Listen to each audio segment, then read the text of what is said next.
Hello students, good evening. आज हम लोग डिस्कस करने जा रहे हैं क्लास 11 का first chapter some basic concept of chemistry और आज का टॉपिक होगा laws of chemical combination. There are 5 basic laws of chemical combination. कितने लॉज हैं दोस्तों? 5 बेसिक लॉज हैं जिसपे केमिकल कॉम्बिनेशन बेस्ड है। तो सबसे पहला लॉ जो है उसको बोलते हैं law of conservation. Law of conservation कहता क्या है? Matter can neither be created nor be destroyed, it can be transformed from one form to other. यानी कि मैटर को हम लोग ना ही बना सकते हैं ना ही इसे नष्ट कर सकते हैं। इसको क्या करेंगे दोस्तों? एक रूप से किसी दूसरे रूप में परिवर्तित कर देंगे। ठीक है। This law form the basis for several law such as law of conservation of mass and law of conservation of energy. ये जो लॉ ऑफ कंजर्वेशन था दोस्तों, ये अदर लॉज का बेसिस बना। उसमें से 2 लॉ जो निकल के आए वो है law of conservation of mass और दूसरा है law of conservation of energy. तो law of conservation of mass क्या कहता है दोस्तों? Mass can neither be created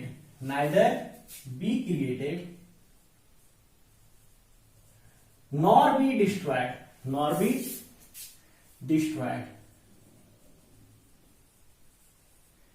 it can be transformed from one form to other।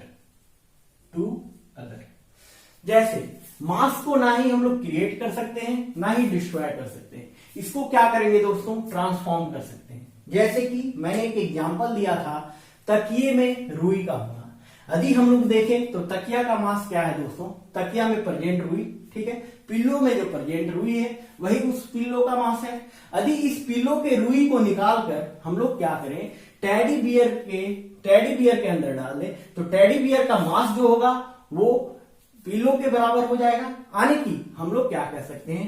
मास को हम लोग क्रिएट नहीं किए। क्या किए दोस्तों? मास को, तकिए के मास को ट्रांसफॉर्म कर दिए टेडी बियर के मास में, नेक्स्ट है law of conservation of energy. Law of conservation of energy क्या कहता है दोस्तों? Energy can neither be created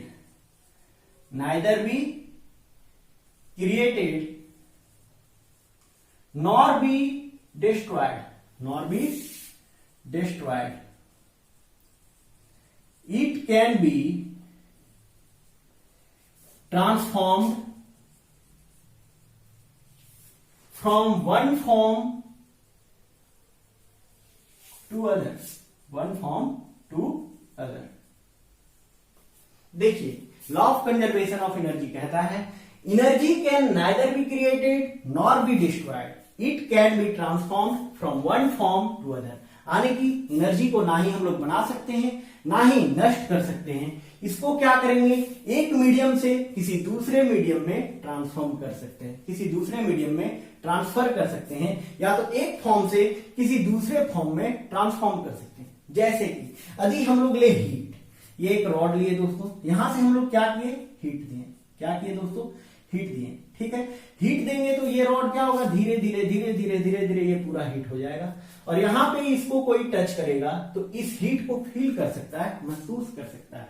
यानी कि हम लोगों ने क्या किया? इस हीट एनर्जी को ट्रांसफर कर दिया या तो ट्रांसफॉर्म कर दिया। ठीक है।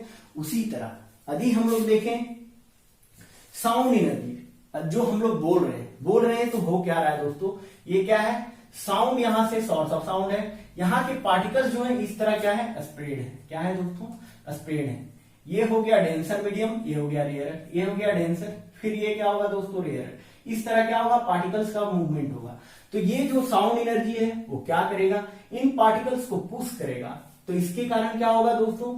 धीरे धीरे ये साउंड एनर्जी अंत तक जाते जाते क्या हो जाएगा? खत्म हो जाएगा। यानी कि सोर्स ऑफ जो साउंड है किसी एक पॉइंट पर जाके खत्म हो जाएगा। यानी कि हम लोग क्या देखें? ये जो एनर्जी है ये ट्रांसफॉर्म हुआ। ये एनर्जी क्या किया दोस्तों? यहां से गया और इस जगह पे खत्म हो गया, लॉस्ट कर गया। पार्टिकल्स इसके एनर्जी को एब्जॉर्ब कर लिया। ठीक है। यानी कि law of conservation of energy कहता है energy can neither be created nor be destroyed, it can be transformed from one form to other, या तो और it can be transferred from one medium to other ठीक है दोस्तों। तो ये था law of conservation. Law of conservation पे बेस्ड जो दो लॉ हैं वो कौन कौन से हैं? Law of conservation of mass और law of conservation of energy. अब हम लोग देखते हैं लॉ नंबर 2। लॉ नंबर 2 जो है वो क्या है? Law of definite proportion. Law of definite proportion. This law is also known as, इस लॉ को हम लोग क्या बोलते हैं दोस्तों?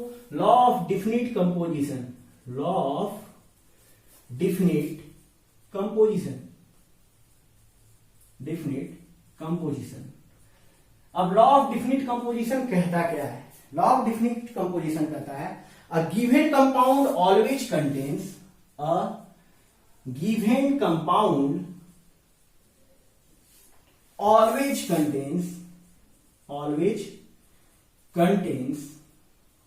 contains same proportion of element by weight, same proportion of element by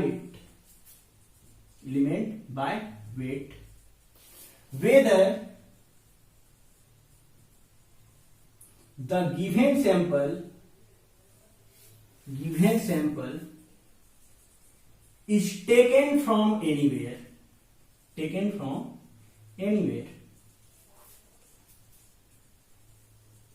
देखिए लॉ ऑफ डिफिनिट प्रोपोर्शन कहता क्या है कि एक given compound always contain same proportion of element by weight whether the given sample is taken from anywhere. ठीक है, ये law कहता क्या है? कोई भी दिया हुआ कंपाउंड जो है उसके पास सेम प्रोपोर्शन ऑफ एलिमेंट होंगे वेट के द्वारा, चाहे वह सैंपल कहीं से भी लिया गया हो।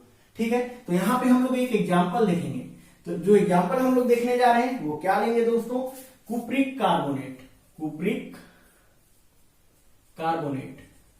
अब कुप्रिक कार्बोनेट का कितना सैंपल लिया गया? 2 सैंपल। एक लिया गया नेचुरल और दूसरा लिया गया आर्टिफिशियल। अब कुप्रिक कार्बोनेट के जो सैंपल हैं इसमें इसका जो कंपोजिशन होगा वो क्या क्या होगा? तो यहां पे हम लोग कंपोजिशन लिखेंगे। तो कंपोजिशन जो होगा वो होगा कॉपर, दूसरा होगा ऑक्सीजन, तीसरा होगा कार्बन। ठीक है, तो यहां पे सैंपल ले रहे हैं हम लोग। तो सैंपल जो लिए वो कौन कौन सा लिए दोस्तों? नेचुरल और आर्टिफिशियल। अब देखिए कुप्रिक कार्बोनेट में जो एलिमेंट्स प्रेजेंट हैं वो कॉपर होगा, ऑक्सीजन होगा और कार्बन होगा। तो नेचुरल सैंपल में भी उतना ही कॉपर होगा जितना आर्टिफिशियल में होगा, ऑक्सीजन उतना ही होगा जितना आर्टिफिशियल में होगा, कार्बन उतना ही होगा जितना आर्टिफिशियल में होगा। यानी कि नेचुरल सैंपल कॉपर में जो है वो क्या क्वांटिटी होगा दोस्तों? 51.35%। तो हम लोग देखेंगे क्या आर्टिफिशियल में भी 51.35% ही होगा। उसी तरह ऑक्सीजन यदि देखा गया तो पाया गया कि 9.74% जो है वो ऑक्सीजन है, तो आर्टिफिशियल में भी 9.74% ही पाया गया। उसी तरह कार्बन जो पाया गया वो कितना पाया गया दोस्तों? 38.91% नेचुरल में, तो आर्टिफिशियल में भी 38.91% ही पाया गया। यानी कि लॉ ऑफ डिफिनिट प्रोपोर्शन कहता है चाहे कंपाउंड कहीं से भी लिया गया हो, वो सैंपल आर्टिफिशियल हो चाहे नेचुरल हो, उसमें जो एलिमेंट्स जो होंगे उनका वेट जो होगा ऑलवेज क्या होगा? सेम होगा। ऑलवेज क्या होगा दोस्तों? सेम होगा। तो चलिए आप लोग इसको नोट कीजिए।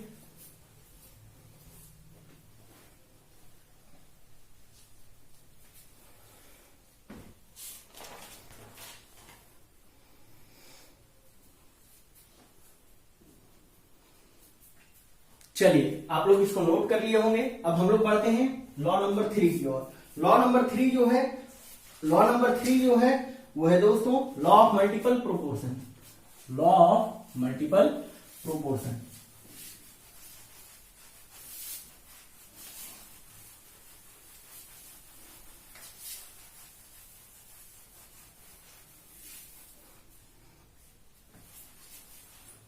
चलिए third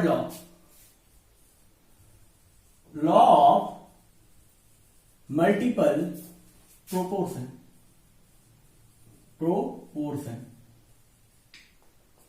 law of multiple proportion कहता क्या है? If two elements form more than one compound, if two elements form more than one compound,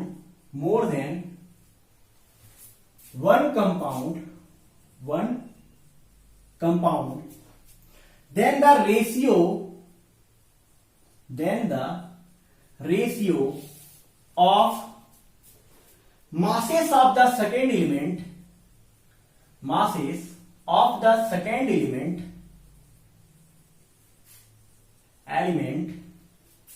which combine with a fixed mass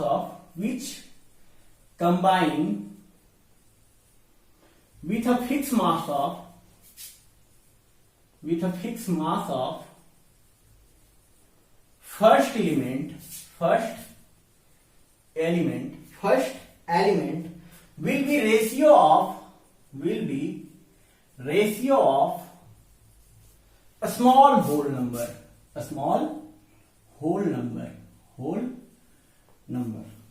चलिए यहां पे क्या कहता है? लॉ ऑफ मल्टीपल प्रोपोर्शन बोलता है यदि दो एलिमेंट्स जो हैं वो मोर देन वन कंपाउंड बनाते हैं, यानी कि एक से अधिक कंपाउंड बनाते हैं, तो रेशियो ऑफ मासेस जो होगा सेकेंड एलिमेंट का जो फर्स्ट एलिमेंट के साथ कंबाइन कर रहा है वो क्या होगा दोस्तों? छोटा होल नंबर होगा। यानी कि वो जो रेशियो होगा वो किसमें होगा दोस्तों? स्मॉल होल नंबर में होगा। किसमें होगा दोस्तों? स्मॉल होल नंबर में। ये फ्रैक्शन नहीं होगा, ये इंटीजर्स नहीं होगा। ठीक है, तो एक एग्जांपल लेते हैं। एक एग्जांपल ले रहे हैं दोस्तों हाइड्रोजन का और ऑक्सीजन का। तो हाइड्रोजन जो है इसको लिया गया 2 ग्राम। कितना लिया गया दोस्तों? 2 ग्राम। और ऑक्सीजन लिया गया 16 ग्राम। तो क्या बना दोस्तों? वाटर बना प्रोडक्ट। तो जो वाटर बनेगा वो कितना बनेगा दोस्तों? 18 ग्राम बनेगा। 18 ग्राम। उसी तरह हाइड्रोजन जो है ऑक्सीजन के साथ कंबाइन किया तो हाइड्रोजन जो है अभी वो 2 ग्राम ही रहेगा, लेकिन ऑक्सीजन अभी कितना ग्राम लेंगे दोस्तों? 32 ग्राम। तो ये क्या बनाएगा? Hydrogen peroxide. ये क्या बनाया दोस्तों? Hydrogen peroxide. ठीक है, नेक्स्ट देखिए एक एग्जांपल देखेंगे कार्बन का। तो कार्बन जब लेस ऑक्सीजन के साथ कंबाइन किया तो क्या बनाया? Carbon monoxide. तो कार्बन क्या है दोस्तों? लेस है। कितना है? लेस है। लेकिन यही कार्बन जब मोर ऑक्सीजन के साथ कंबाइन किया तो क्या बनाया दोस्तों? Carbon dioxide. यानी कि कार्बन का जो सैंपल था वो कितना था दोस्तों? 160 ग्राम। ऑक्सीजन कितना लिया गया? ऑक्सीजन लिया गया 133 ग्राम। तो क्या बना दोस्तों? Carbon monoxide. उसी तरह जब कार्बन 160 ग्राम ही लिया गया और ऑक्सीजन कितना लिया गया? 266 ग्राम। तो क्या बनाया दोस्तों? Carbon dioxide. यानी कि हम लोग देखें यहां पे 2 एग्जांपल हैं। ये एग्जांपल हो गया 1 और ये हो गया एग्जांपल 2। एग्जांपल 1 में यदि हम लोग देखें तो एग्जांपल 1 में जो फर्स्ट एलिमेंट है हाइड्रोजन ही है। फर्स्ट एलिमेंट जो है वो हाइड्रोजन ही है और सेकेंड एलिमेंट जो है ऑक्सीजन है। तो ऑक्सीजन हम लोग क्या देखें दोस्तों? सेकेंड एलिमेंट जो है कंबाइन कर रहा है फिक्स मास के साथ। ठीक है, तो इसका रेशियो जो होगा होल नंबर होगा। यानी कि 16 ग्राम अपॉन 32 ग्राम का रेशियो निकाले तो कितना निकलेगा दोस्तों? 1:2। ठीक है, उसी तरह यदि हम लोग देखें 133 ग्राम ऑक्सीजन का और 266 ग्राम ऑक्सीजन का रेशियो निकाले तो क्या निकला दोस्तों? 1:2।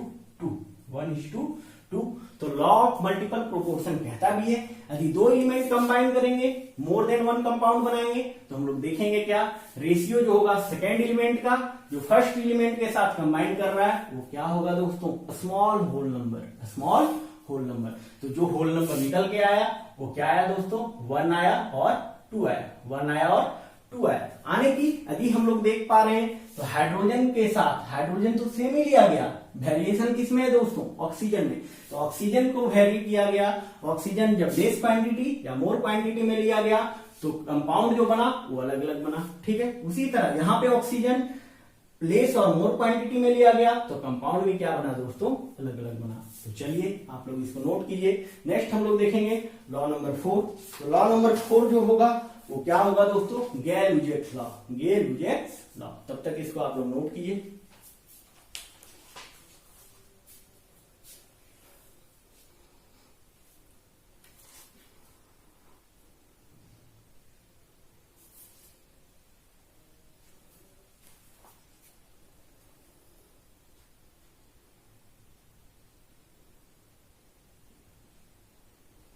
चलिए आप लोग इसको नोट कर लिए होंगे। अब हम लोग देखते हैं law number 4। Law number 4,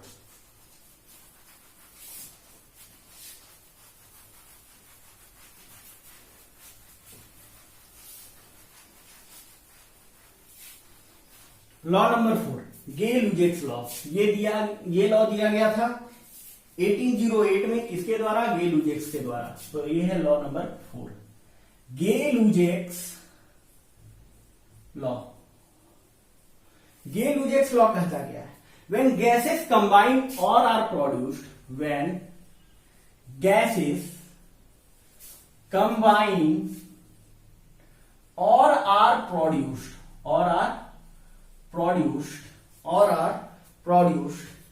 in a chemical reaction,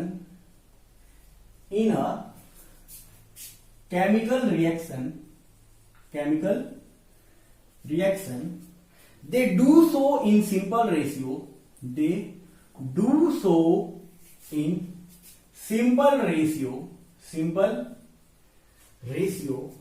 by volume provided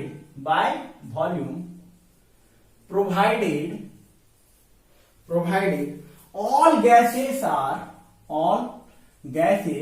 are at same temperature and pressure. For example, hydrogen oxygen के साथ कंबाइन किया तो क्या बनाया दोस्तों, H2O। ठीक है, ये क्या बनाया दोस्तों, वाटर। क्या बनाया दोस्तों, वाटर।